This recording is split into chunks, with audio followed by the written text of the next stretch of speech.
Good afternoon and good evening to those of you in Europe, and good morning to those of you in Australia.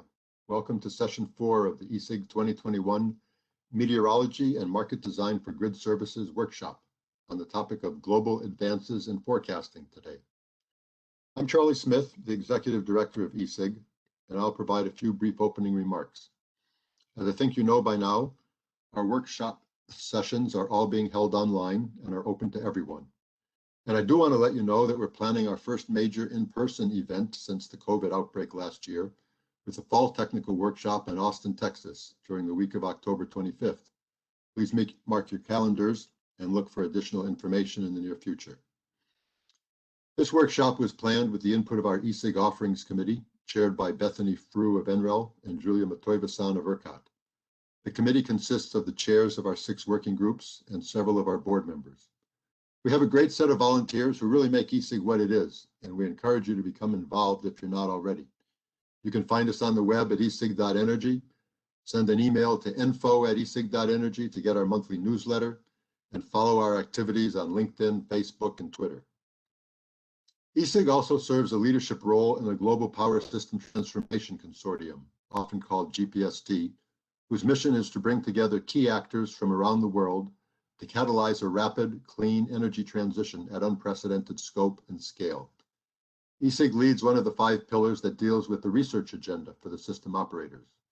More information on GPST can be found at globalpst.org.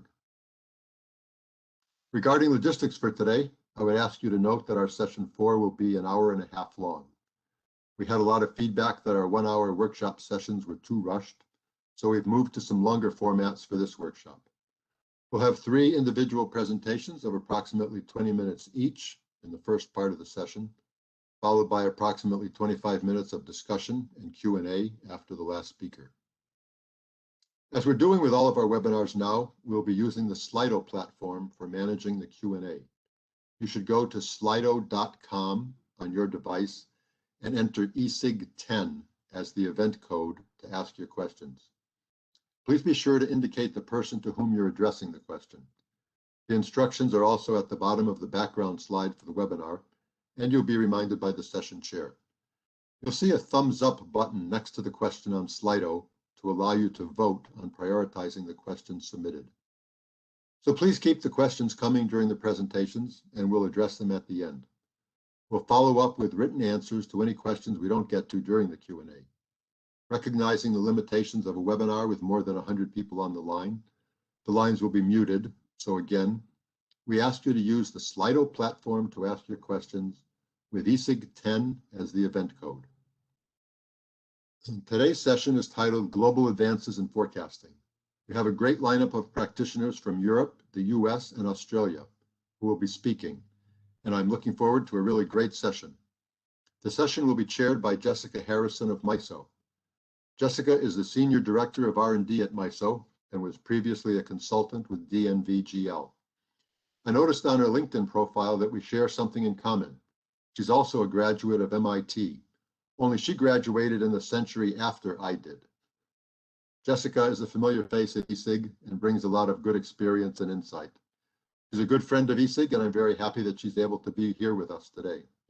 Jessica, I appreciate your participation, and I'll now turn it over to you. Great, thank you, Charlie, and thanks for that warm introduction. And I am grateful to participate in today's session and really enjoy engaging with the ESIG community. These workshops are invaluable for learning the latest of what's possible and framing upcoming challenges that we have to work on together. And we'll have a chance to do that today. So we'll hear from and talk to a diversity of experts from Europe, US, and Australia. We'll get some examples of progress in forecasting and also talk about the need to expand what forecasting does for us to help address what are pressing needs in the industry. In many ways, forecasting is a critical decision-making tool. So how can we think about extending it to make it even more helpful? To support planning, for instance, in addition to real-time operation, improve support for extreme conditions, and aggregate information that supports decision-making. So Gregor will start and provide a survey of progress relevant to these questions and highlight some upcoming areas of further work. Robin will provide more context on the need to address extreme weather and highlight some limitations of resource adequacy that starts to build that bridge between planning and probabilistic framing of forecasting. And then we'll have Nick highlight progress in forecasting, including speaking of the issues that we raised. As a reminder, we'll have 20-minute presentations from each panelist and then Q&A to follow. First up is Dr. Gregory Kiebel. He has 25 years of experience in energy meteorology. He holds a PhD in physics from Oldenburg University and works at Deep Energy in Riso in Denmark. There, he's the head of section of grid integration and energy systems, and he's also the operating agent of the International Energy Agency Wind Task 36 on forecasting for wind energy. Thank you, Gregor.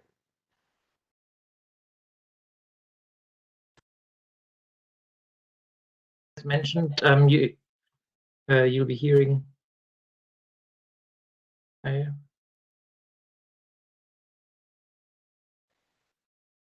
you. Go ahead.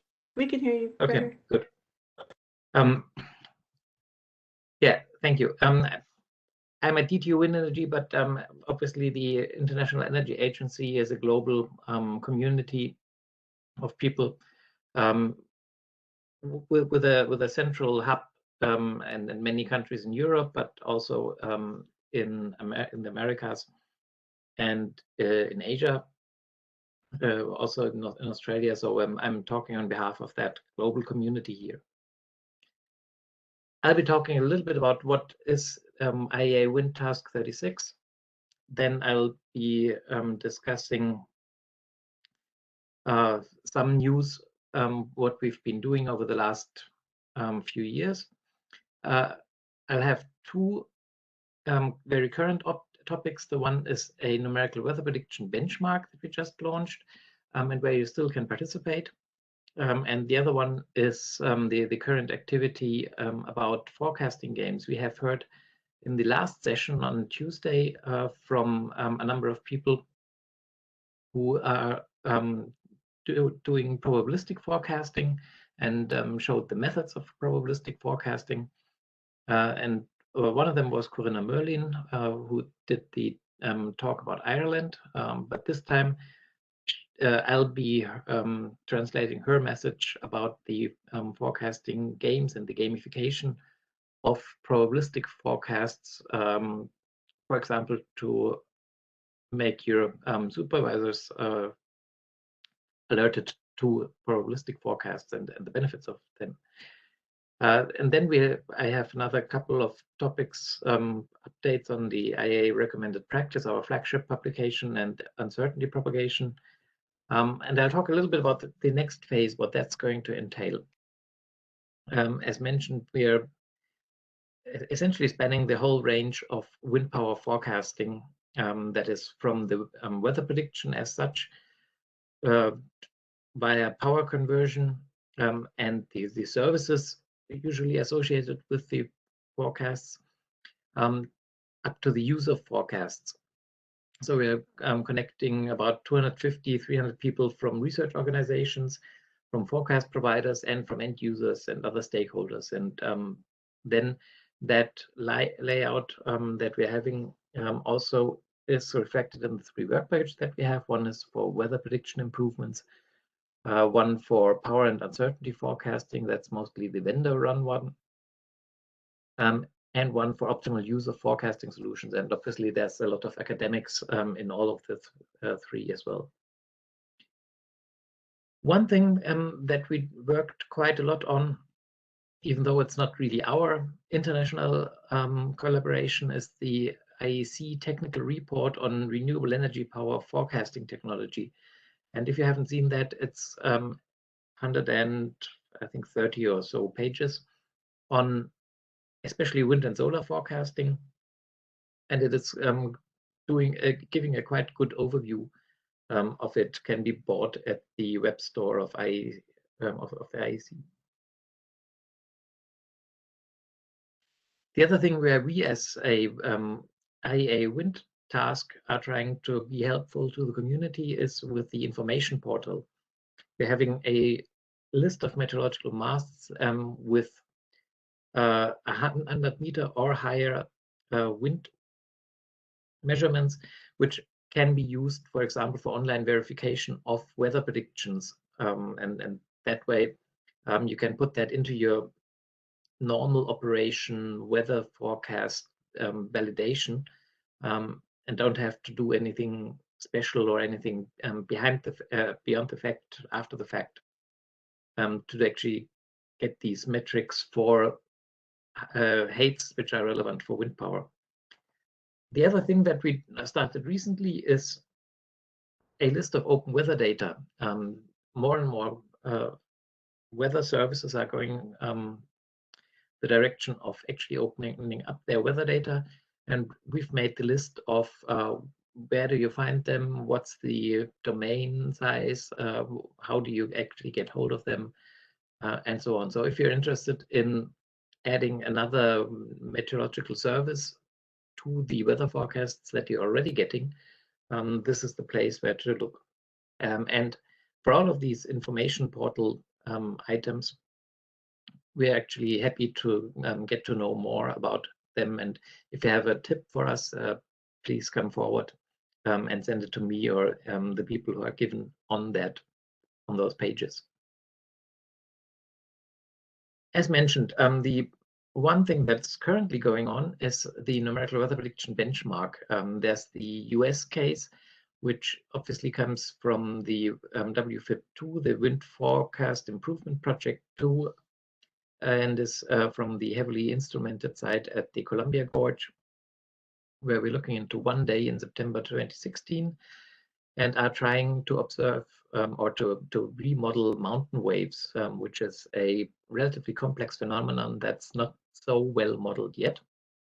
And that's why we also only have that one day for a comparison, so that you rather spend time in running it with different setups of your meteorological models and have time to get these setups right, rather than having to run a long time and only get summary statistics. The whole case is well documented in the literature, which means we have all the different data files, data sources available. The site has been heavily instrumented with that one soda. That's just the tip of the iceberg. So we have wind farm data in the area. You need to assign an NDA if you want to get hold of that, but that should be no problem. And so this is one case in the northwestern US. And then we have a European case with an offshore wind farm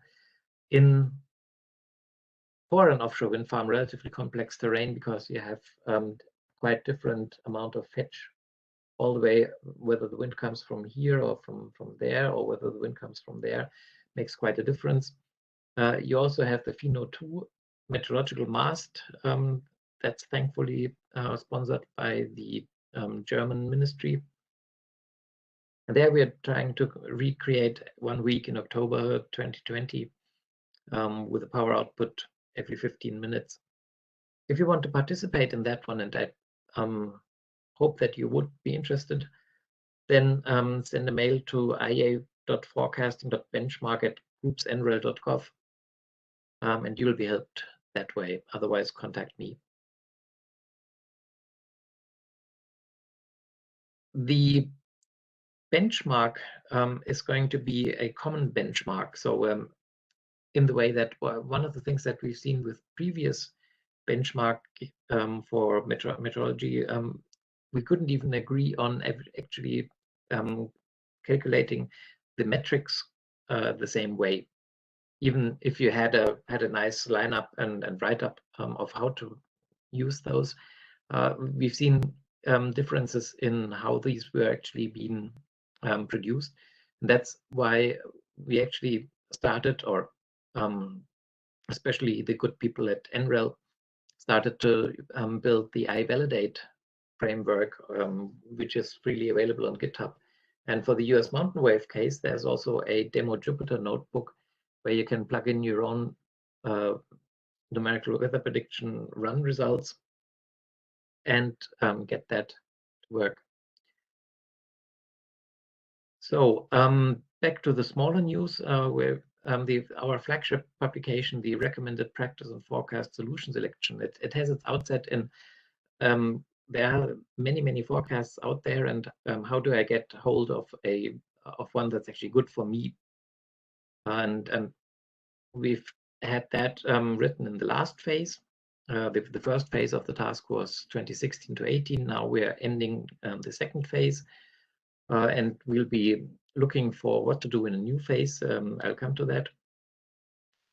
And this time we're also updating this recommended practice with more input.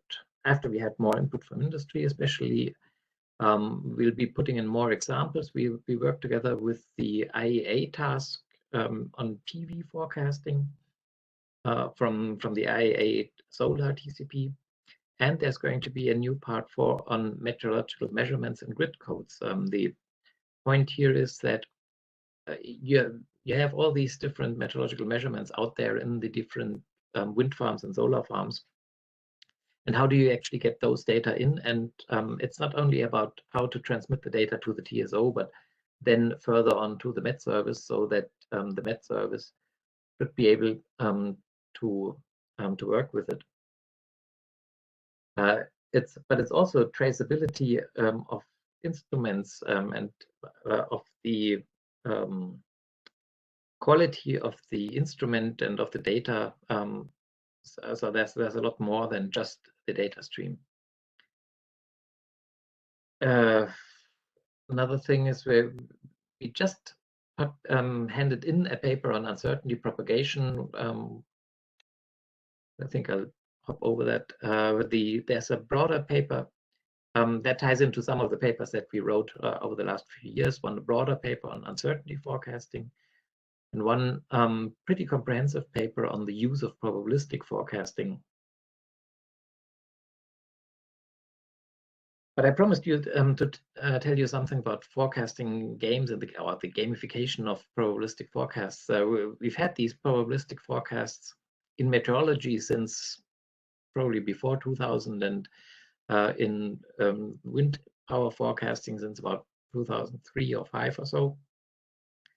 And industry usually looked at it with some interest, but couldn't really get it to work as a use case, and couldn't really see the benefit of full implementation. And that has changed a little bit over the last few years. But to make the case for why probabilistic forecasts are better in certain instances, we and that is to say Ricardo Besser and Corinna Merlin have aligned with Nadine Fleischhut from the Max Planck Institute for Human Development, who's a researcher in decision making under uncertainty and also in communication of uncertainty. And that's how those two came up with that games design. There's essentially the situation is that you're gaming whether you trade 50% or 100% of the power just before a high-speed shutdown event. And in one case, you get 3 different deterministic forecasts where you see, okay, I'm having probably full power. One forecast says I'll have a dip here. The other 2 forecasts say I'll probably ride through it. So what do I do? I also have one deterministic wind forecast, which tells me here I should be pretty much away from the 25 meter per second line. But that's the mean of a 75-member forecast ensemble, so it's much smoother than the normal one. And the opposite side, the probabilistic side, shows you a distribution of quantiles for the same case. And it also shows you the distribution of quantiles for the wind speeds. So with that one, you have that cost function where you, if you trade 100%, then you have the full gain, but you also have a potential for loss. Or if you trade defensively 50%, then your loss is covered, but your potential up side is limited. And there was a forecast workshop in Glasgow in early 2019, about 3 weeks before Corona really hit. And we had a few people, over 100 people playing this. And afterwards, when asked, most of them said probabilistic power and wind forecasts would be really what I'd need to be good in this game. That also reflects in the results. We see that in the probabilistic case, based on probabilistic information, the number of the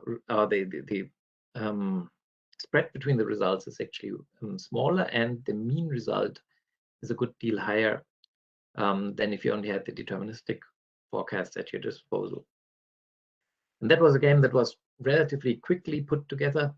And now for the second edition of the game, it's the same idea with the game, but more cases, which also are more randomized in the way that they are presented, so that you can actually do more science about how do people perceive uncertainty and how do people make decisions based on uncertainty. That's one thing that we're going to take over in phase 3. We had this on the last meeting. We did a preliminary assessment and just made this kind of word cloud. And one of the things that you see here, amongst the things that happened afterwards, where we probably introduce hydrogen and other energy vectors as a use case, was that we also had things probabilistic, of course, mid long-term forecasts, extended range forecast, and similar in it. And there we're actually trying to get back to seasonal forecasts. We added in the first phase a bit more, and you see you have these different ranges in the weather, hours, days, month, and you have a medium range, extended range, and the seasonal forecast. And actually, the seasonal forecast is used by our Spanish collaborators Vortex, who look at the monthly speed anomaly, for example, here in this case for this month. So here in that one, it seems like we're having a slightly lesser wind speed anomaly, and then looking more at the case of Europe for May, we see that there we actually had a relatively large deviation above, and the customers for that can be developers or O&M personnel who want to know whether it's a good time to go there and not lose too much money, and traders. Traders, of course, are always interested. Also, if you're having hydro, or if your power market is influenced by hydro, then you'd be also interested, because hydro values are a longer term trading game than wind power is usually. So that's also what we're getting back to. Finally, we're having the next meeting next week. And if I made you interested in actually joining and having your own ideas for the evaluation of for the development of the next phase of this forecasting task, then please come forward, send me a mail, and I'll add you to be part of that meeting. Thank you. Great, thank you very much. That's an impressive array of work and really useful references, and promising to see the best practices while there's continued innovation. We're going to move next to Dr. Robin Heidtowitz, and she's a senior engineer in grid operations and planning at EPRI. She focuses on wholesale market design and operations, renewable integration, supply resilience, and the impact of extreme events. She has a PhD from Johns Hopkins University and worked part-time at the Office of Energy Policy and Innovation at FERC, serving as a Fulbright Fellow. Robin.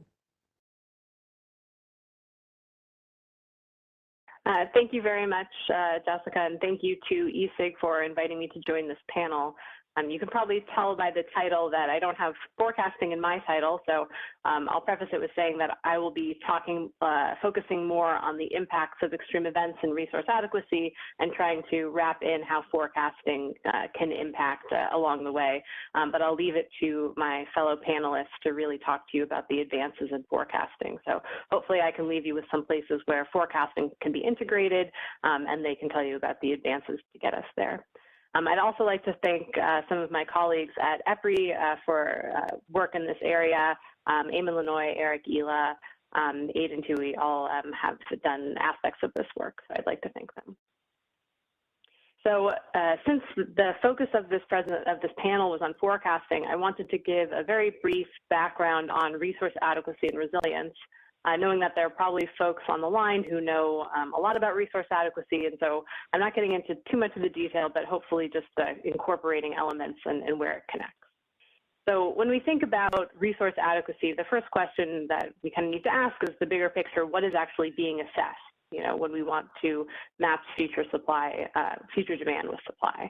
And so we can think of it in these three different buckets, where the first one is demand, the second one are the resources available, and the last one are the risks. And in terms of the demand, the question is, what is the anticipated demand? And immediately what comes up is, relates to forecasting. Load forecasting is a whole area in and of itself, often a whole department in the utility. And so that looks at economic and population growth, load portfolio shifts, and temperature changes over time. And so forecasting is very much intimately involved in the demand side of things. Moving next to thinking about the resource availability, we need to think what are our future resources going to be? We, of course, have conventional generation that's often a thermal fleet, and there's questions there about what will be reliable in the future, what will be economic in the future. There's questions about possible resources being renewable energy, emerging flexible technologies such as storage or hybrid resources. Of course, we have imports into the region in question, and then we'll have demand side flexibility. And that's something that I think is a little bit on the newer side, and there's still some questions about how that can be incorporated. But of course, I think it'll be important moving forward. And the last one are the risks. And this is often where I have kind of extreme events listed here. What are the risks that we're looking at, the macro supply risks? So hydro levels and weather years, again, forecasting intimately involved in those. Generator failure, of course, a different type of forecasting, and then looking at extreme events and renewable availability. So really kind of looking at what we're assessing with resource adequacy, forecasting is very much intimately tied with that. We can also look at resource adequacy assessments as different time frames, right? So we have first on one end, long-range planning, that's looking kind of 3 to 10 years out in time for more investments, and that can even be 30 years out in time. We have the slightly shorter term, 1 to 3 years ahead, then a season ahead, looking at seasonal forecasts, and finally, resource adequacy assessments can go all the way down to the operational planning time frame. And that's really more to manage generation maintenance outages. Looking forward, it could be days ahead, weeks, or months ahead. And so, as you can see, of course, forecasting is intimately involved in all of these timeframes, and it's also important to note that the type of forecasting and forecast you might use for one of these time horizons can be different than the rest, right? We're looking 30 years out, forecasting for that versus forecasting for a couple of days ahead is going to be different. So there's many important aspects of forecasting that go into all of these. I also have here a graphic, I call it the life preserver, that my colleague Eamon Lanoy has created. And that's just to point out quickly that resource adequacy, often when we think of traditional methods, we focus really on capacity. And if you're in a hydro-heavy system, you might focus on energy. But when we're thinking forward, we're focusing on other aspects like flexibility and system services. And in that regard, I think forecasting can also play a role. So now I'll have my kind of one-side summary on resilience. And I know resilience is a buzzword. Extreme events, I guess, could also be kind of considered a buzzword, especially considering recent extreme events. But I think it's helpful to contextualize what at least I've been thinking about when it comes to extreme events in this area of resilience. And so we have a lot of events that hit our system today. We can have an N-2 event that would be considered a high impact, low frequency event.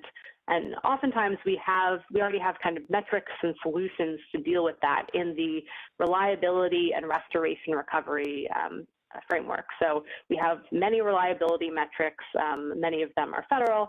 We also have restoration and recovery solutions and metrics to look at. But when we come to extreme events, and we can call it resilience, you cannot call it resilience, up to you, we're really thinking about these externally driven high impact, low frequency events, right? Hurricanes, floods, extreme cold, wildfires, and of course there's also man-made events, such as it could be a physical attack on the power system or an EMP event. All of those, or a cyber attack, as we've seen somewhere recently. So all of those can be these kind of more resilience extreme events. And basically the summary of this slide is to say that a lot of the ways that we're currently looking at reliability and restoration can certainly influence what we'd need for resilience, but are likely going to be distinct in some regard. And so the last element of extreme events I'd like to introduce is the notion of common mode events, where I have the definition on one side of the slide, and that's an event when two or more resources simultaneously become unavailable or output limited. And so common mode events, you can think of if a gas pipeline were to fail, you would have all of the gas generators along that pipeline fail as well. So that would be one event impacting multiple resources. We can also think of a case if we have an extreme cold event, where that extreme cold event could potentially shut down wind turbines, could potentially stop gas operations and freeze coal piles. We can probably all think of a recent event where this happened, so that would be a common mode event. And when we think about resource adequacy, these outages have traditionally been assumed to be independent and uncorrelated. And yet we have this increase in common mode events. And so one of the key takeaways that you'll probably hear me say a couple more times before my 20 minutes are up is that planners today, we think should be considering these common mode events and the impact of common mode events on the power system. So now I'm going to move in and talk a little bit about some of the key takeaways from a recent report we did with our colleagues at Tabors, Karamanlis, and Rudkovich. Paul Sotilella led this work as an EPRI report that I have linked at the end of my slide, so everyone is free to download the public report. And the kind of two key findings that were developed is that first, the electric industry systematically understates the probability and depth of many high-impact common mode events. And secondly, the rising trend in disruptive events and common mode outages suggests traditional RA must evolve. And I'll get into some details about each of these two main points. But I think some of it is a little bit repetitive, but it's becoming important enough that I think it's important to make these points clear. So kind of the first is, why are we thinking about these extreme common mode events now? And I know that I've seen this figure from many folks who are talking about resilience or extreme events. It's from NOAA, their $1 billion disasters. And you can see on the y-axis the number of events, and on the x-axis starting in 1980 up to 2020. And you can see a steady increase in the number of events. And again, this isn't the magnitude, the dollar magnitude or the megawatt magnitude. It's just the pure number of events that are occurring. And so we know that extreme weather events are rising in frequency, intensity, geographic scope, and duration. Looking backwards, we also know that the 10-year historical calculation of these probabilities can understate the likelihood of an extreme event in the future due to climate change. And part of the reason why this is so important is that one of the studies that we have cited in the report looked at outages between 2000 and 2016 and showed that over half were due to weather outages. So the impact of weather, kind of big takeaway, impact of weather is nonlinear and rising much faster in frequency. So it's important to think about these events when we're planning our future system. One of the other points to look at is thinking about natural gas. Natural gas has certainly been increasing in penetration in the U.S. You can see in the figures on the right of the slide, 2009 to 2019 increased from a little under 25% to a little under 40% in terms of natural gas. And one of the reasons that I wanted to discuss this in thinking about forecasting is that oftentimes the statistical data that we have looking at correlated outages is not necessarily collected and isn't readily available. There are certainly some, but it's important to collect more as we want to look forward. That being said, there's definitely a need to be able to incorporate that information into resource adequacy assessments, and that's something that folks doing resource adequacy need to work on, but it certainly will be important, especially as natural gas might likely be growing in the near term, even if it might not be a huge portion in the much longer term. But the point for the folks doing resource adequacy, our big takeaway at the bottom, most of these generators are assumed to be available, even though they're often not available, often due to operational or regulatory issues. And so this is one of the things to consider for natural gas. Next, I'm bringing up correlation because I think it's one of the more important points here, and hopefully something that forecasters can help us look at. Correlation between renewable resources and weather requires resources or demand to rapidly respond to changes in renewable output. And so we can see here from ERCOT in 2014, the line at the top is the day ahead expectation, and then the line at the bottom is the actual amount. And so you can see that there is a 3 gigawatt shortfall, which is certainly significant. And so outages are an increasing result of these common mode events, right? With one event impacting multiple resources. And so this assumption, again, I mentioned, I'd say this again, the assumption that outages are independent and uncorrelated might no longer be valid. So kind of the last, one of the points that we had talked about earlier, thinking about the frequency, intensity, and geographic extent of extreme weather events, and that's certainly changing as the climate changes. So you can see in one of the figures we have, you can see the arrows that indicate oftentimes those are rising, sometimes they're staying the same, sometimes they're decreasing, but all these events are changing in scope due to the change in climate. And one of the important points here is that the historical probabilities don't always capture these extremes, and so making forecasting for future projections difficult. And again, I'll leave the forecasting questions to my fellow colleagues, but thinking about this and incorporating that into, if we want to say, yes, I want to capture extremes in my resource adequacy assessments or in my planning assessments, it's important to get them right. And I'll also note that some of our colleagues who work on climate projections made an important point to look at the confidence intervals, right? So all events are not the same, right? So we can see in the blue figure here, you can see the citation at the bottom. Hopefully you can read it, at least read it when you get the slides. The confidence for, say, extreme cold might be higher than wildfires. And that can be important when we think about, if you're in a region, say, that has wildfires and not others, that it might be important to consider. So then changes are necessary in resource adequacy, kind of moving to the second major key point that we were talking about. Traditional reserve margins do a really great job of answering the question they were made to answer, which is, will there be sufficient generation capacity at this time of system peak to meet demand? But of course, that question kind of captures some issues, meaning the system peak is determined exogenously, and so it might not actually be the system peak, and there might be other conditions that lead to challenges there. Then scenario planning for these high impact common mode events should certainly be included.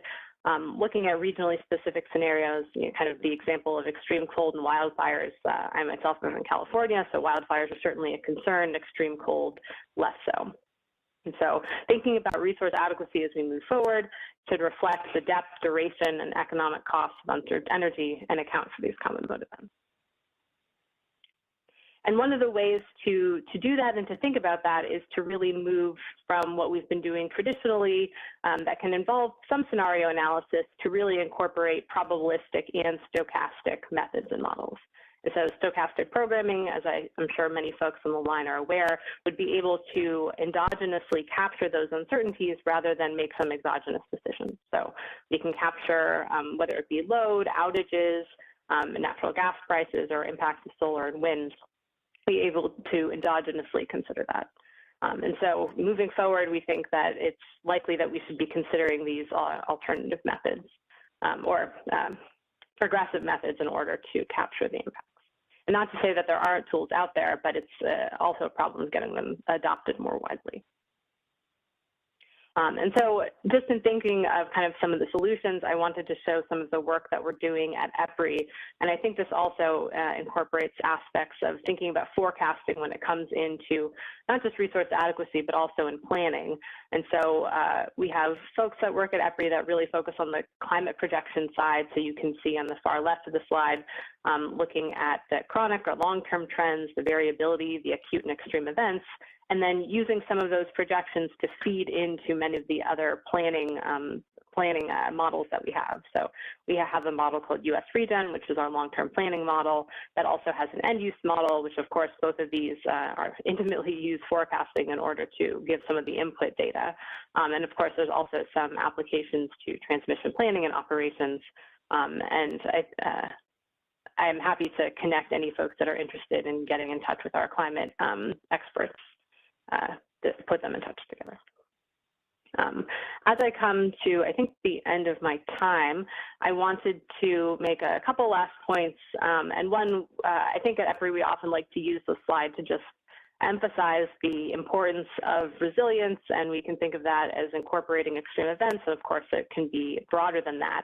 But into it as a necessary component of our clean energy future, right? So we look forward in time to 2050, and we have double the share of electricity as final energy. We have more renewables, and we have increased unpredictability.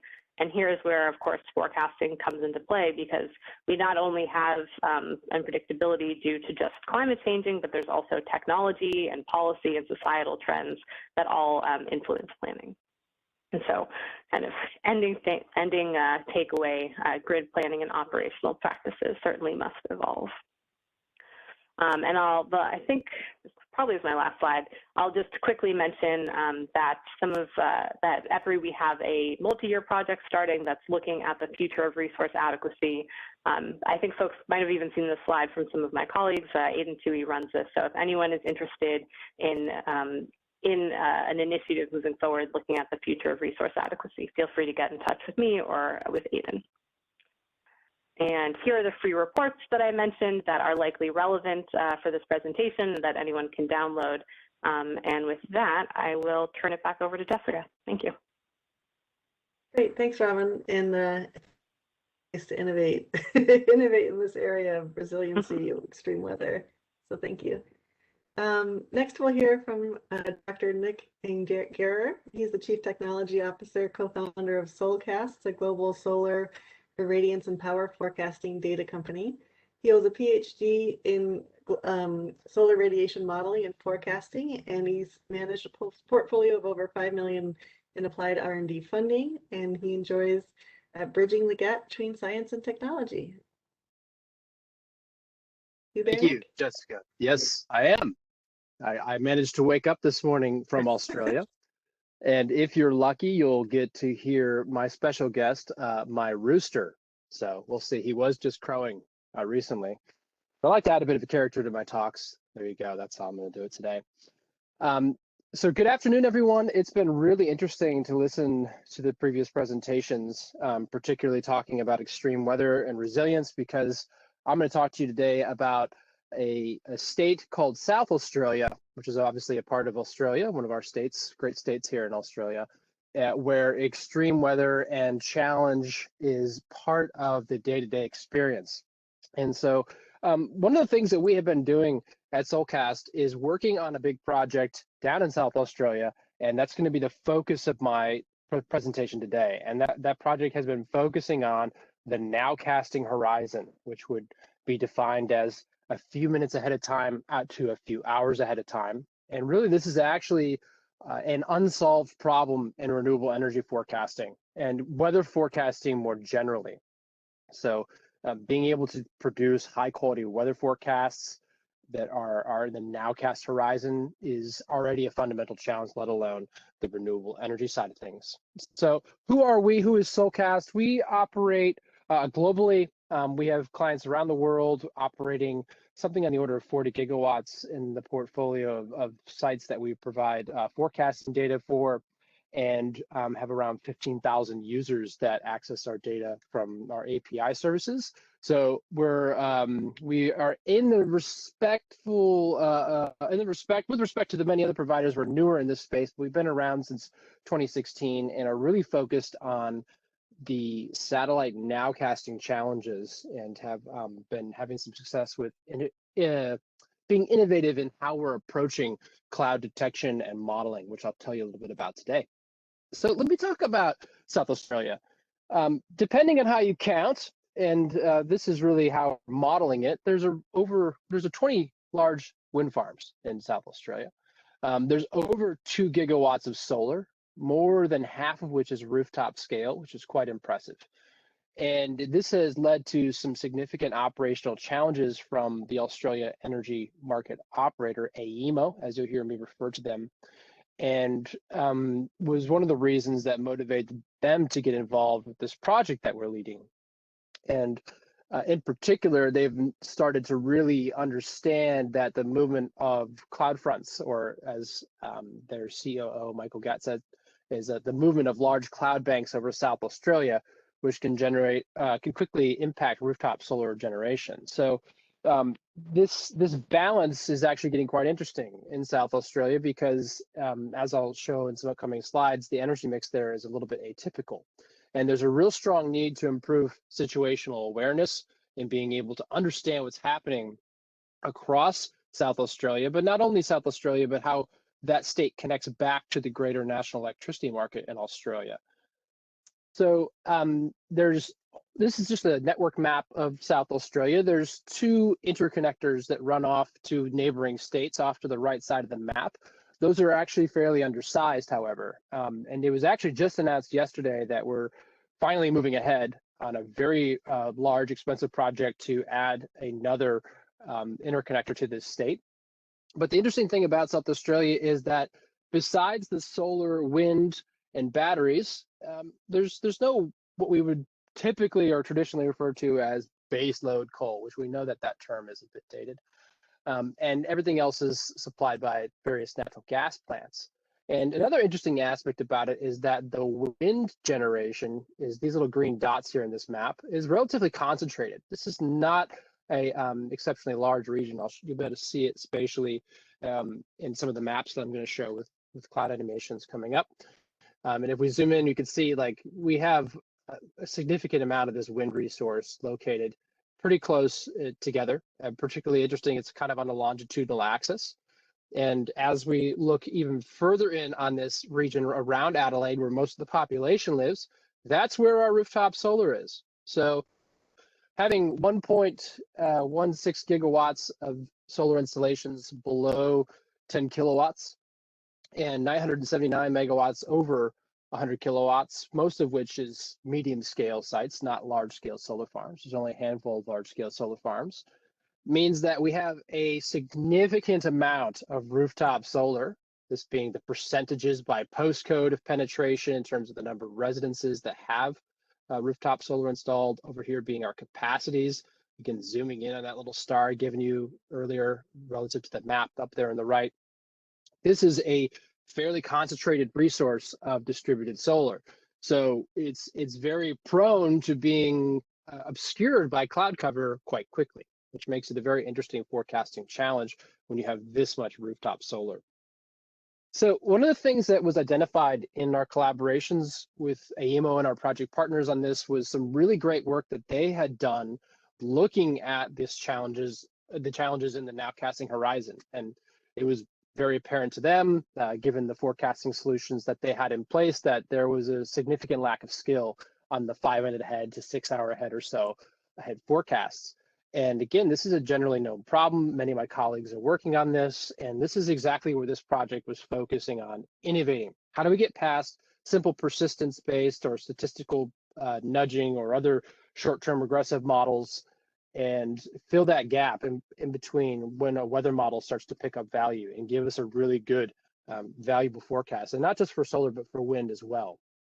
So we worked with the Australian Renewable Energy Agency, who were generous enough to reward us nearly $1 million of R&D funds to deploy a operational system. So this is not a research project in a traditional sense. It is deploying an operational nowcasting system that is forecasting all of the large-scale solar and wind, rooftop solar, and creating demand forecasts for South Australia, and then disseminating this data through to its project partners.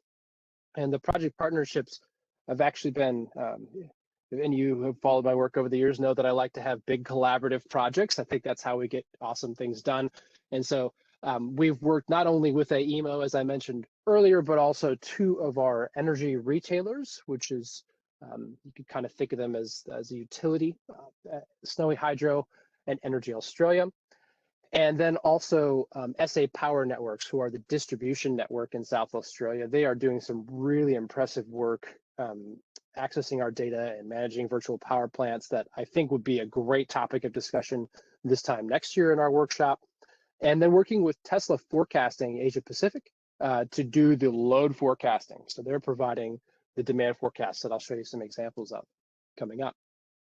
And so the way we're approaching this is a second version or an upgraded version of the rapid update solar nowcasting that we've been operating for the last 5 years, which is based in Australia on 10-minute, 1 kilometer squared satellite imagery from Himawari 8, which we turn into cloud information and cloud forecasting and then solar radiation forecasts. And we're updating that forecast and generating 5-minute resolution forecasts. And this is a probabilistic approach with 18 members in an ensemble of cloud forecasts that we use to generate a 90 and 10th percentile forecast around a median forecast so that the users all have some information around how certain or uncertain, I should say, the forecasts are. And then we've also been engaging with the challenge of doing some wind nowcasting, where we are obtaining real-time generation data from AEMO. And then on our side, we are producing 100-meter level wind nowcasts, so going from 5 minutes to 6 minutes ahead, and then passing that to our partner Weather Zone, who do a power conversion, and that flows through to some dashboards that AEMO have in operations, as well as the partners. And what we're finding with this is it's quite interesting because we're blending information from weather models and the satellite together. And what we're trying to do, and you can see some success with this on the right, is nail those ramp forecasts. South Australia is exposed uniquely to cold fronts all times of the year, where we have mid-latitude cyclones, or better known as low pressure systems, come through and move at varying speeds this time of year quite quickly, where they come and bring a fairly sudden wind shift, strong northwesterly warm winds coming off the central Australia region ahead of that front, and then cold westerly and southwesterly winds coming off the Southern Ocean behind it. And nailing the timing of those ramping events has been identified as a really important aspect of this project, and is something that we're continuing to work on. And I'll be sure to update you on in future presentations. But the initial outcome, and all that I'll end up saying on wind in this forecast, in this discussion so far, is that we've been able to achieve some success in terms of nailing those ramp events, which are very important in South Australia. Now, in terms of getting to the demand forecast examples and case studies I want to show you, I just wanted to briefly describe how we're creating behind the meter solar forecasts.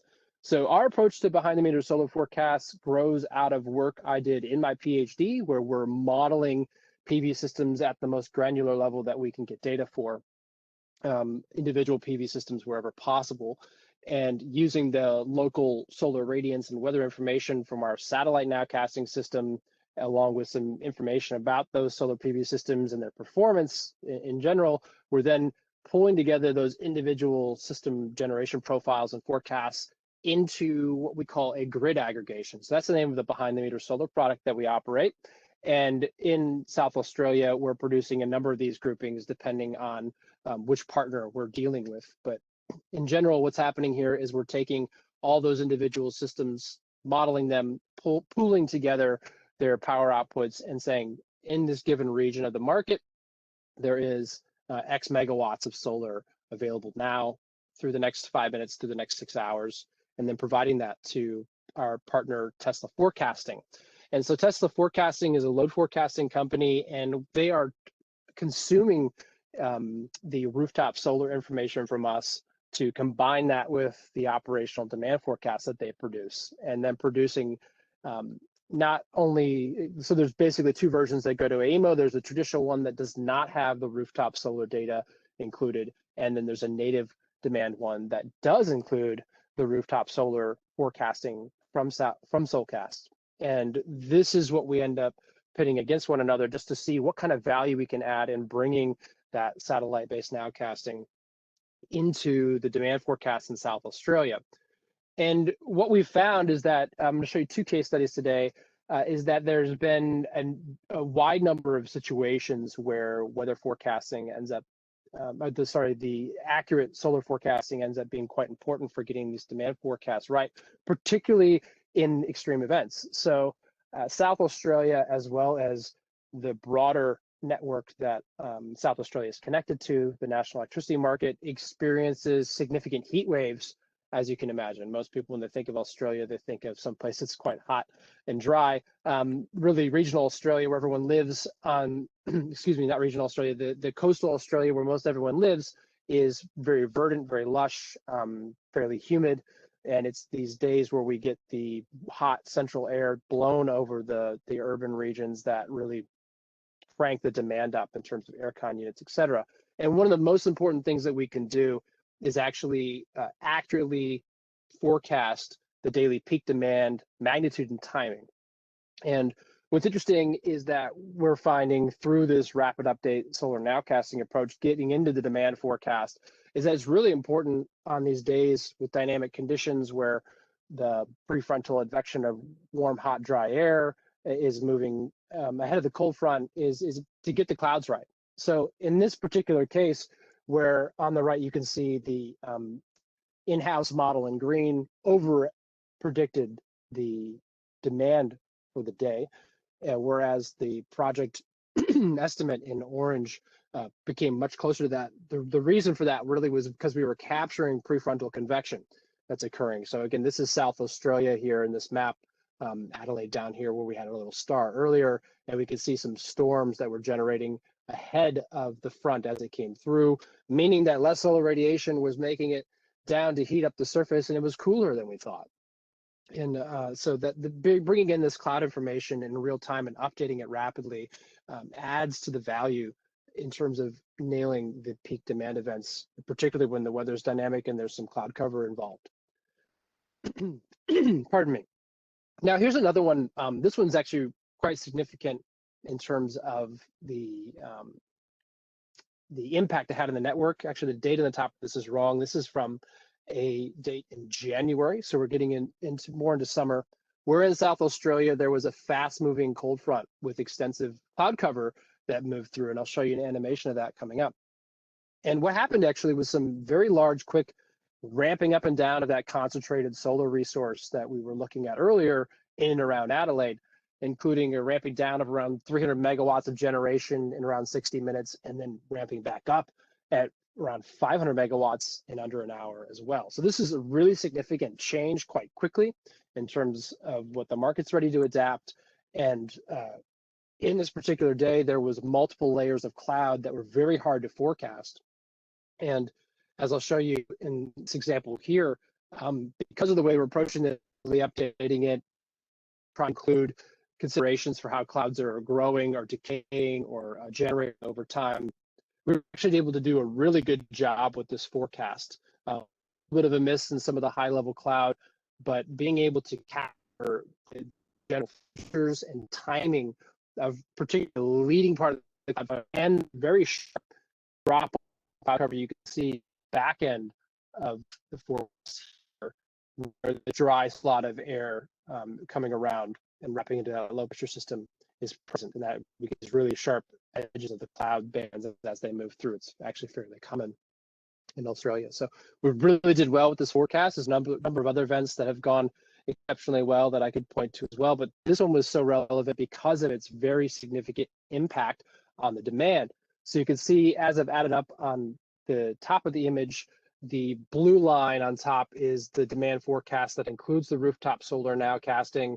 Red is the actual demand versus green is the in-house demand forecast from AEMO. Now, the really interesting thing about this is that AEMO is not messing around. They've invested in cloud forecasting, have a good solar forecasting system. They worked with a German vendor, Overspeed, to make sure that they have the ability to forecast cloud cover and have some satellite-based inputs in their modeling.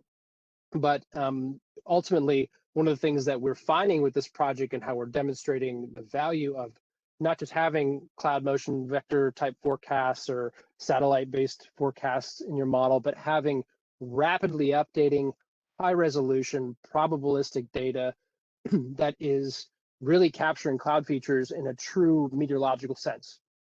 Not just seeing them as single entities from space and then moving them forward in time by a predetermined vector, but actually respecting the meteorology and modeling clouds in multiple dimensions, moving cloud layers the proper directions becomes really important when we have these dynamic weather systems that are impacting a place like South Australia where there's such high penetrations of solar. So we didn't get this forecast perfect. It was a very challenging one to do, but we did get the ramping up and down done fairly well. And that was really important on this day, particularly when the in-house model that doesn't have that rapid update satellite-based forecasting had a big miss on that particular day. And there was very large demand impact from it, and the market was not well prepared or informed for that. So the goal here is to increase the diversity of supply of forecasts and information flowing onto the market so that when situations that are very dynamic and less certain, they can be better informed about that uncertainty and see some of this more advanced technology for solar forecasting coming in to advise the general market. So the project is proving that concept quite nicely. And in terms of a overall analysis comparing the Solcast system and this project data versus that in-house model I was just describing, particularly on cloudy days, when we look at in this case, the hour ahead forecast, we're seeing about a 30% improvement in terms of the root mean square error. So 30% improvement in accuracy, looking at a period here of summarizing time of day, cloudy days only for about a 6-month period. This analysis done by our partner Tesla Forecasting has revealed that. And so particularly, there's not a lot to be said in the wee morning hours or the late evening hours, but during the daytime, when there's cloudy periods, we're showing a really big improvement with this project, and that's quite exciting. So where we're going next from here is continuing to improve on the wind nowcasting side. The project runs for another year or so, and then also bringing in learnings that we get from how the energy retailers and utilities can use this data, as well as some very exciting stuff going on in the distribution network that look forward to updating you about in future ESIG presentations. So anyone who's out there who's in the researcher space, I always like to plug that we give away free data to students and researchers. You just go register and you send me an email, let me know what you need. Happy to support you guys. So thank you very much for your time. Looking forward to the discussion. Back to you, Jessica. Great, thanks, Nick, and appreciate it. It's really insightful to see the real world examples, and I'm excited to see that ARENA project as it progresses. I'll ask the panelists if you guys could turn your cameras on, and we'll have a chance now to move into Q&A. And as a reminder, slido.com and ESIG 10, we've already got some good questions coming in, but more discussion's always good. So I'll start with maybe a question related to the premise of extreme weather, pushing us a little more in the forecasting space. Robin, do you have any sense of the types and quantity of common mode events and how that might vary across regions? I saw your slide that showed it was increasing, but can you speak more maybe to the variance or how often people are seeing that? So it's a great question. Okay. So can you hear me? Yeah. Yes, I can hear you now. Okay. Great.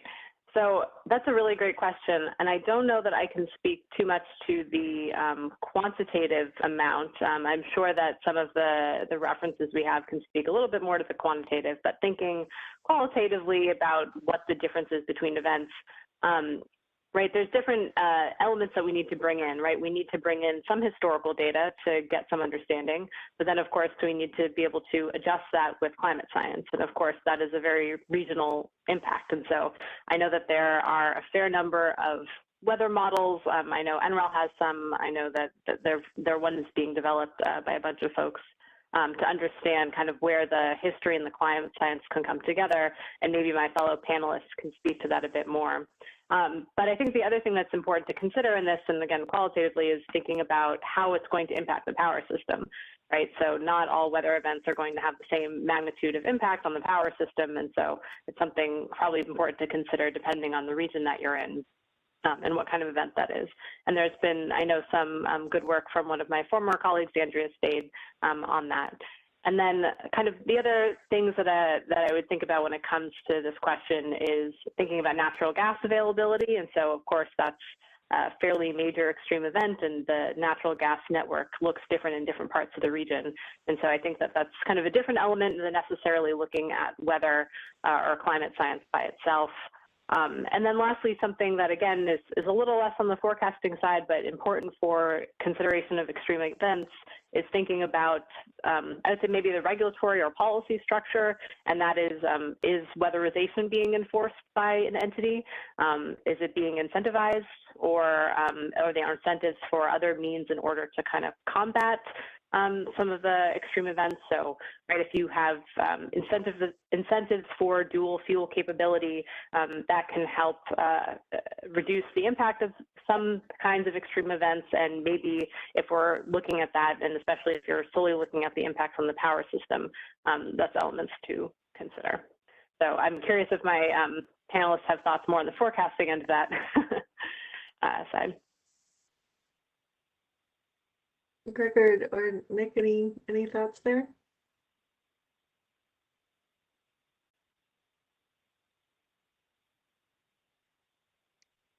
Just certainly echoing from an atmospheric science perspective and background, the importance of understanding that extreme events are.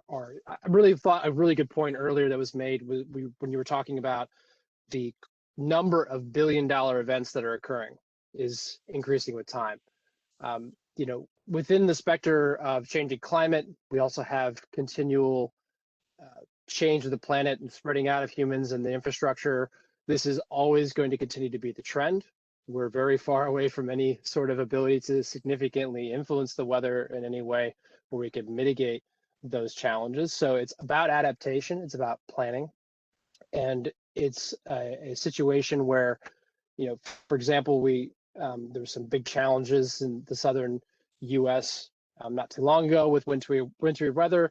I described that to my colleagues as that region's South Australia moment, because in South Australia we've had the power system completely blacked out by extreme weather, and that experience is one of the reasons that our grid operator AEMO has been so aggressive on situational awareness, operational preparedness, and resiliency in terms of their planning, because they've seen what can happen and they know that they're going to be exposed to it again. And so they've done some great thinking and looking forward because of those challenges. And so I think that will continue to be a trend, and any utility or ISO or grid operator who can look ahead before they get burned will be of great benefit to them, I think.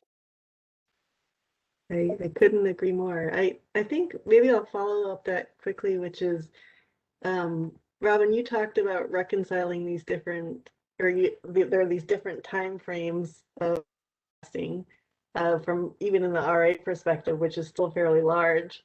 Can you talk about, you know, is there a need to reconcile these time frames? I'll give Gregor and Nick a heads up. I'll throw that at you guys, which is at what point are there limitations to forecasting? At what point do you switch your methodology entirely as you try to push forward from that operating moment? So maybe, Robin, you want to start? Yeah, I think that's a really good question, because as I was kind of looking at the time frame of resource adequacy, and especially thinking about forecasting, to me, I would think that the methodology there is, of course, different depending on the time frame that you're at. I would say that one of the ways that I thought about it from the resource adequacy side is that those are fairly individual assessments. We don't often do the, 10-year out and the, weeks out assessment together. And so I think as of now, the way I'm thinking about it is the forecasts that can be input into those can be separate, and whatever the state of the art is for long-term forecasting can go into that model, and the state of the art for near-term forecasting can go into the near-term assessments. But I think that communication if you're doing an iterative process, especially kind of shorter term to midterm, there can be opportunities there to have some kind of interaction where the forecast might have, I don't know if correlation is necessarily the right word there, but they can be a little bit more linked than necessarily the 10 years out to the weeks out time frame. So I'm curious what the forecasters on the panel, if they've come across this in any of their work. Gregor, I know you talked a little bit about seasonal forecasting in your presentation and probabilistic forecasting. You want to chime in? One of the things that we see is that the further you look out, the more you have to average. So predicting a month ahead what's going to happen on 4 p.m. on this afternoon in that little place is going to be impossible. But what you can do is you can say that week might actually be better or worse than normal, however you define better or worse. So for the extreme events, there's not so much to be had in the seasonal forecasting, I think, except that you might be able to say, well, it's probably going to be drier, so we better reserve our water and try to get our energy with other channels. That on the seasonal forecasting range might be okay. Further than that, it's really difficult, and we are currently having several projects going on that try to reconcile that. On these slightly shorter time frames, that also ties into a question that has been put forward here.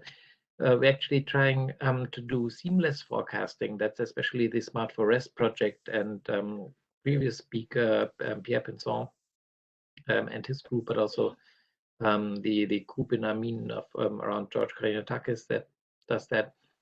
And the seamless forecasting is trying to blend different approaches for the different horizons so that they appear as one large forecast, which is then probabilistic and has the right properties from hours to weeks ahead.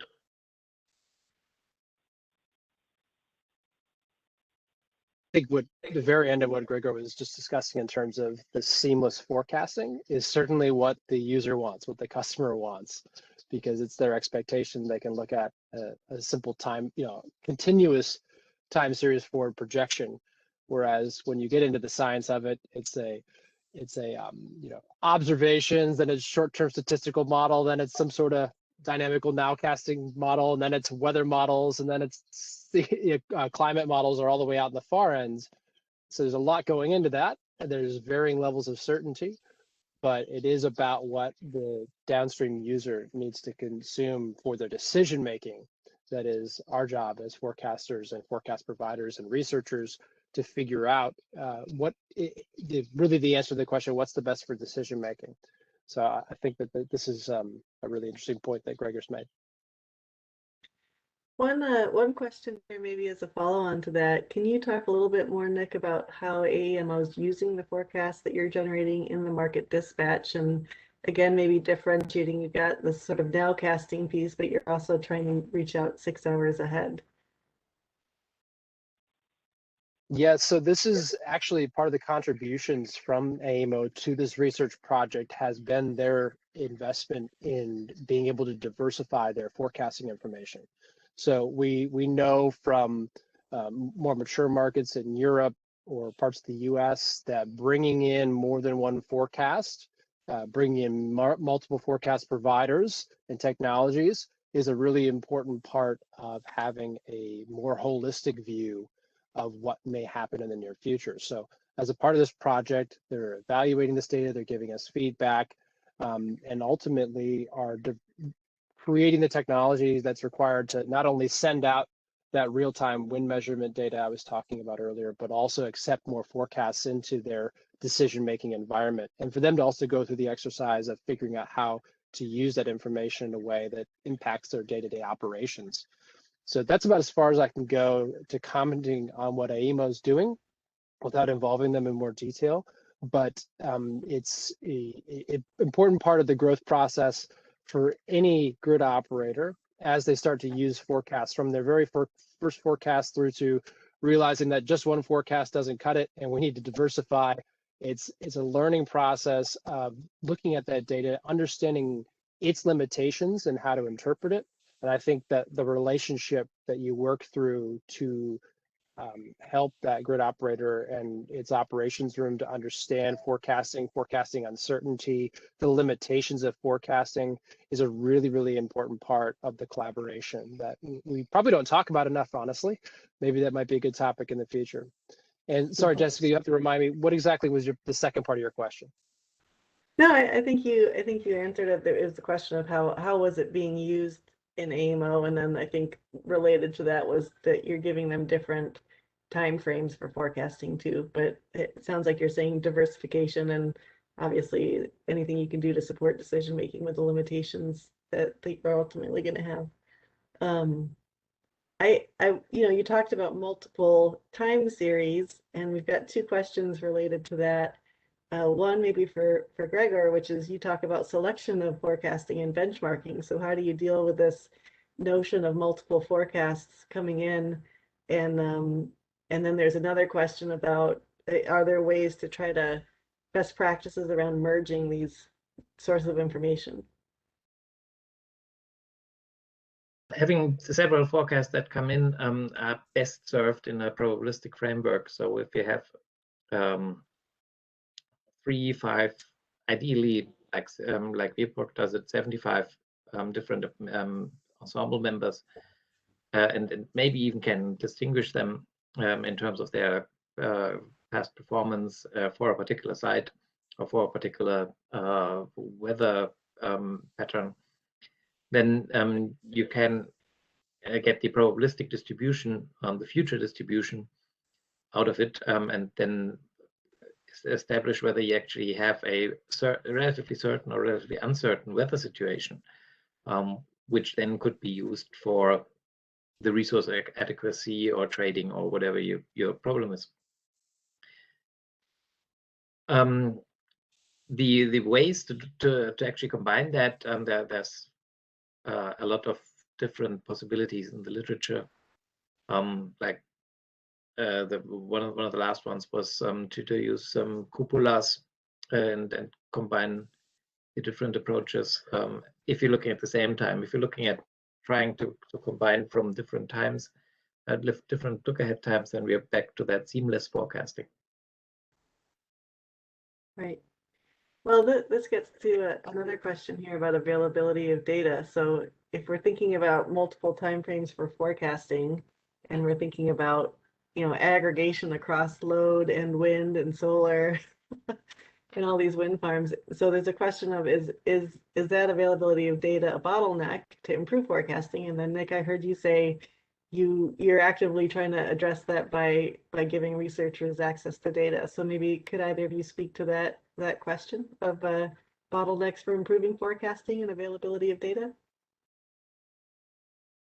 I certainly can comment again on something I was saying about our specific project, which is that AEMO's needed to invest in upgrading their IT infrastructure so that they can bring in more information. So a bottleneck could easily be said to be the need for an upgrade for IT systems to bring in and accept more forecasting data, particularly into secure environments like grid operations environments. And so I would say that's certainly one, and that's not necessarily inexpensive to do. I mean, that can be a significant investment of many tens of thousands of or hundreds of thousands of dollars to be able to bring in more than just forecasts that you're operating in-house. So I think that that's an interesting bottleneck. And to the comment about researchers and data, I was a PhD student not too long ago. I ran a big research project, had a lecturing job, did research at a university before I went out to be in the business world with Solcast. And this is why I look back and say, look, we'll give you data. We'll help support your research project, because I realize how important the work is and how hard it is to get access to the data. So this is why we offer as much free data as we can, because I know that it helps the vision that we're all trying to work toward, which is more renewables in the network and solve many of these big challenges.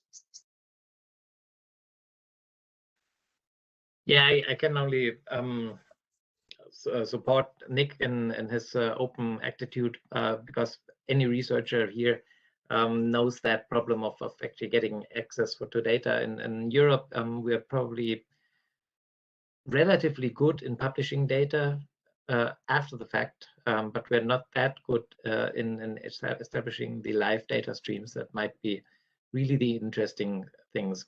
And if you're looking at what we're trying to address with our part 4 of the IA recommended practice, that you have these meteorological measurements at the wind farms, for example, that would give you some insight whether you're close to this 25 meter per second shutdown event, because from the power signal that the TSO usually gets, you only see that you're at rated power, but whether that's 13 meters per second or 23 meter per second, you don't have any input towards that one. So you need to get the meteorological measurement to know whether you're in some kind of a danger zone. For icing, that's the same thing. Icing isn't seen from the power spectrum or only after the fact. So if you had access to this meteorological data, then you could actually also improve the forecasts. Having said that, there are some pretty cool approaches to actually incentivize all this data sharing, because if everyone shares data, we'd all be better off. But from a business point of view, you don't want everyone better off. You just want you better off, and your competitors not. And just on Tuesday, Pierre Pinson had half of his talk on data markets and similar approaches to do data sharing in a way that actually helps everyone. That I just recommend to revisit that one if you haven't seen it before. Great, thank you. Nick, you had mentioned that there's IT challenges on the back end of all of this, and even just getting the data and processing it. I'm gonna maybe shift that to the RA timeframe with a question here about computational challenges for probabilistic and stochastic analysis in RA, and I'm wondering if how big that problem is, and then also maybe again, this is a chance to learn from the processing of large amounts of data in real time and see if our other panelists have thoughts there. So go ahead, Robin. Yeah, I think it's a good point, because computational challenges, of course, plague us all to some degree or another. So I would say that it certainly increases the computational complexity, right? These problems are large to begin with, depending on the region or the utility, and having it be truly stochastic, two-stage stochastic model would increase the computational complexity quite a bit. However, I would say on the reverse side, the advances in some of these methodologies and computational decreasing the computational burden has come quite a long way. At least not necessarily in the resource adequacy space, but if we think about doing more dispatch type problems using stochastic programming, Sandia National Labs has been doing a lot of work on it over the past few years. And basically the most recent presentation I heard, which at this point was 2 years ago, they said, yes, it's challenging, but you can overcome it, was kind of the end thing. So I think if it's possible in that time frame, especially with new techniques, there's different heuristics you can use, that it is possible in the RA space. So it is, it's not trivial, but it's possible to overcome. It's just about getting creative and making sure that you kind of look at all of the up-to-date literature, algorithms that can help reduce the computational complexity. Nick or Gregor, any thoughts on the computational burdens? I'd be happy to add some points on that. So one of the biggest things that we had to do to innovate as a young company was figure out how to adapt these forecasting algorithms that we had built to an operational environment. And one of the really amazing trends of the last decade has been just the amazing acceleration and cloud computation resource.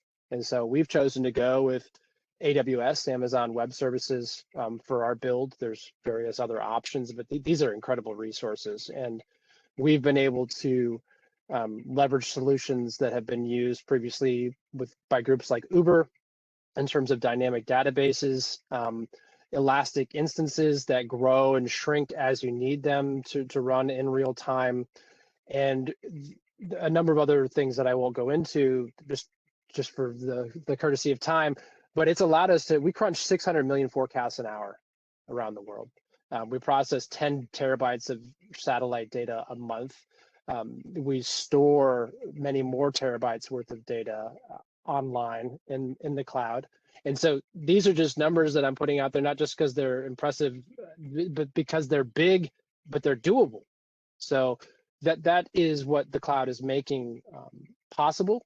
And one thing that I would point out with Amazon Web Services is that they've increasingly been collaborating with environmental groups, including NOAA, to host large data sets for the exact purpose of making them accessible to researchers to download and work and play with. But again, it's a specialized area of expertise. And so in order for us to engage with large data sets and leverage cloud resources in research or in business, we need to have those all-important software developers and software architects. So if you're planning a project and you want to do big data, don't forget to pay them the big bucks as well, because they're not cheap to get people like that, because it's a high demand skill in demand around the world, but it can produce some incredible outcomes, I think, as we've demonstrated. And if I can help anybody by answering questions, they can feel free to contact me about that.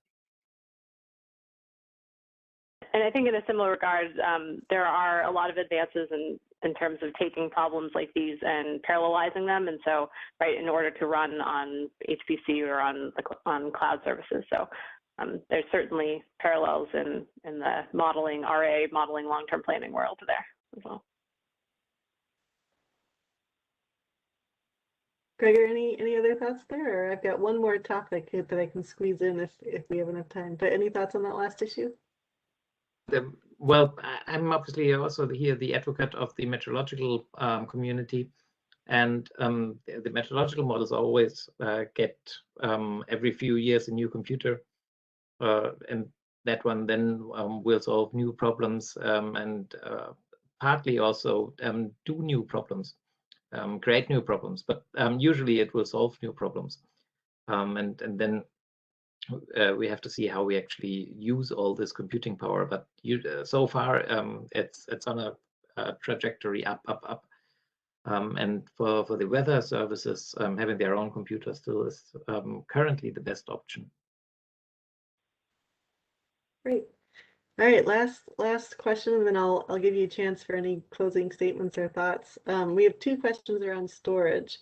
Maybe I'll start with the forward look of RA. So the question was about any impact that high storage portfolios would have around extreme events or resiliency response. And then there was a question, maybe not just storage, but in general, the mixture of resources. And then Nick, I'll throw it to you. Does storage have any impact on your forecasting, moving from maybe a passive solar model to integrated systems? So Robin. So I'll try and keep it to a minute so I can pass it to Nick as well. So storage certainly can have a big impact on the future system. And the question is how you model storage. There's certainly a lot of folks thinking about what the capacity value of storage should be in the future. And it's certainly a research question. Many of the ISOs, I think MISO uses ELCC for storage, if I'm not mistaken. And so there are ways to incorporate storage into capacity evaluation, and it's certainly something that could use a little more work. There's also ways to do it for long-term planning, and we actually have a project right now with utility looking at what are the important operational aspects of storage to incorporate into kind of longer-term planning models. And that is certainly an open question and is very difficult. So I think that there's a little way to go in thinking about that, but storage can be essential. And I think especially in terms of kind of community resilience, thinking about microgrids, that'll also certainly have an impact. So that's my short answer as we're running out of time. short answers are important for complex topics. I'll have to do the same, Robin. Look, in 2017, for 4 years now, Elon Musk and Tesla got famous once again around the world for saying, hey, we'll put a big battery in South Australia. In 100 days or less, your money back. Well, they ended up pulling that off. And that single large-scale battery completely changed the ancillary services market in South Australia. And there's not necessarily a lot of room for more big batteries to come in and play the frequency side of things to make money. But what's really interesting is that in terms of the large-scale storage, you might be able to hear my rooster going in the background as I promised. In addition to the large-scale solar side of things, there's an incredible deployment of small-scale energy storage systems at the home and business level in South Australia, tens of thousands of them. But these two batteries scales are on opposite ends of the problem. One plays into the bigger market, but one plays into the distribution network. And these two are often at odds with one another in terms of how those resources should be used at a given time. And in fact, using the distributed solar to play into the market can cause problems in the distribution network that the larger scale battery might have been better serviced to go off to the market and not have all these distributed solars trying to be virtual power plants and play into the energy market. Instead, what's trying to happen in this project and other projects related to it is figure out how to use solar forecasting and other weather information and all these distributed resources to dynamically adjust what's happening in the distribution network and use those services, use those batteries as service providers out in the distribution network. This is getting into the distribution system operator model. That is one of the ways that will go in the future. Again, a lot of complexity here. I can't go into it all, but exciting times ahead in South Australia and elsewhere. Great. Well, thank you. I realize we're now over, so I'll be getting pushed off the stage myself. So just let me say thanks for all of your guys' participation, for Charlie and Ryan and ESIG and making the session possible, and all the people who attended today. It's been a really good experience to hear from around the world, and which I think is one of the great things about these events in ESIG. So as a reminder, there will be follow-up. There's loads more questions, and there'll be some more answers to those questions just in a written format. I'd like to also remind you that the Meteorology and Markets workshop sessions are being held on Tuesdays and Thursdays throughout the rest of June. And there's a session on Tuesday on how markets are adapting to high VRE futures, chaired by Bethany Frew of NREL. There's no charge for the sessions, and you're invited to attend. And further information about registration is available on the ESIG website. Thanks again to our panelists and participants. Stay safe, and we look forward to seeing you again on Tuesday. Thanks, guys.